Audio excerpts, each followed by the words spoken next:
Hi everyone, welcome back to the Qualcomm AI Hub video series. In these videos, we'll walk you through the first few steps of using Qualcomm AI Hub so you can start deploying your AI models to edge devices within minutes. In this video, we will talk about specifying which compute units you'd like your model to run on when submitting a job to Qualcomm AI Hub.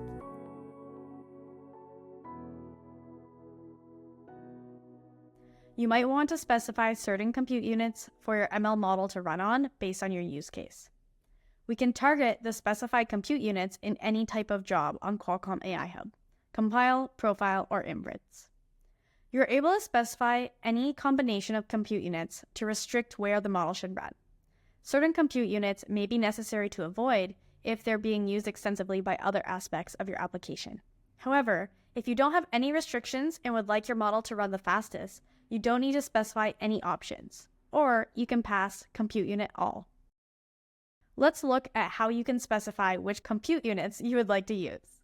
For example, if the app that the model is being built for is a gaming application and it uses the GPU for graphics, we can pass through compute unit NPU CPU to make sure we don't use the GPU, which is already overloaded for this application. Alternatively, if we only have the GPU available, we could pass compute unit GPU. Let's see this in practice. We can specify our compute units as an option, writing out compute unit and the processors we'd like to target by separating them with a comma. They can be written in any order if more than one is specified. For this example, we'll use pre-trained MobileNet for our model and submit a compile and profile job targeting the NPU. You can call it MobileNet NPU. And here, you can pass through the option of running it specifically on the NPU for the compile job. Then, you can pass the same option with the profile job. Now, let's go ahead and run everything. Now, you can go to Qualcomm AI Hub and see your jobs.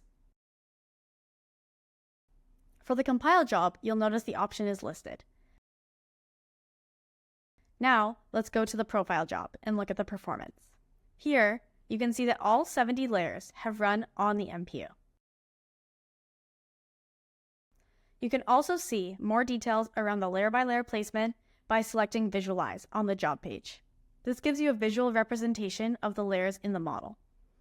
You can visualize the model for both compile and profile jobs. For profile jobs, it shows you different colors depending on the compute unit. It also shows tensor shapes and attributes. Now, you're all set and can submit a job with Qualcomm AI Hub, specifying any combination of compute units to meet your needs. Feel free to try this out, and if you run into any problems or have any questions, please reach out to us on Slack by joining the Qualcomm AI Hub community. And stay tuned for more videos on Qualcomm AI Hub.